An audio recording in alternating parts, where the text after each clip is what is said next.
नहमदुहु व नुसल्ली अला रसूलिहिल करीम व अला आलिहि व सहबिहि अजमाइन। अस्सलामु अलैकुम रहमतुल्लाहि व बरकातुहू। आज मैं आपको एक बहुत ही खूबसूरत ख्वाब बताने वाला हूँ जो अल्लाह के नबी सल्लल्लाहु अलैहि वसल्लम ने देखा। अल्लाह के नबी सल्लल्लाहु अलैहि वसल्लम ने ख्वाब में हज़रत ईसा अलैहिस्सलाम और दज्जाल का हुलिया बयान किया है।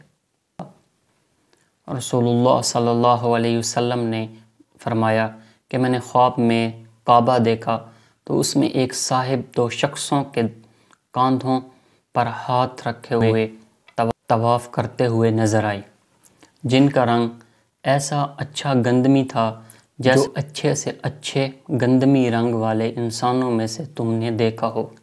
उनके बाल कानों से नीचे तक रखे हुए थे और ऐसे अच्छे थे जो किसी अच्छे बालों वाले के बाल तुमने देखे हों। अपने बालों में उन्होंने कंघी कर रखी थी और उनके बालों से पानी के कतरे टपक रहे थे।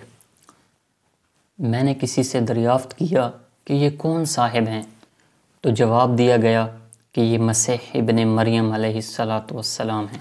दूसरी रिवायत में है कि मसीह इब्ने मरियम अलैहिस्सलातु वस्सलाम दो फरिश्तों के परों पर हाथ रखे हुए और जर्द रंग के कपड़े पहने हुए आसमान से उतरेंगे। जब सर झुकाएंगे तो उनका पसीना टपकेगा, जब सर उठाएंगे तो उससे मोतियों की तरह पसीने के नूरानी दाने गिरेंगे, जैसा कि चांद के बनाए हुए दाने हों। और फिर फरमाया कि मैं फिर एक शख्स को दो आदमियों के मूंढों पर हाथ रखकर तवाफ़ करते देखा, जिसके बाल बहुत ही घुंघरियाले थे।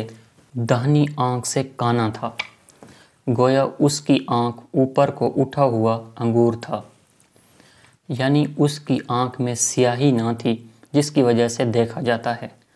मैंने लोगों में सबसे ज़्यादा उसकी शक्ल से मिलता जुलता अब्दुल उज़्ज़ा कुतन देखा है। दूसरी रिवायत में है कि उस शख्स का जिस्म सुर्ख था, बदन भारी था और सर के बाल घुंघरियाले थे। दाहिनी आँख से काना था। मैंने पूछा ये कौन है, तो जवाब दिया कि ये मसीही दज्जाल है। बाज़ रिवायत में आता है कि दज्जाल पस्ता कद का होगा और उसकी टांगें जो हैं वो टेढ़ी मेढ़ी होंगी।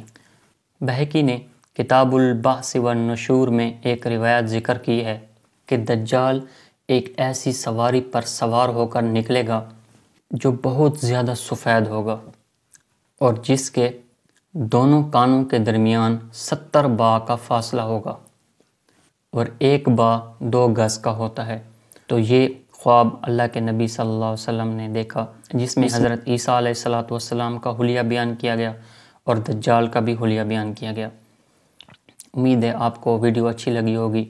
अगर अच्छी लगी तो कमेंट, लाइक और सब्सक्राइब ज़रूर कीजिएगा। जज़ाकल्लाह।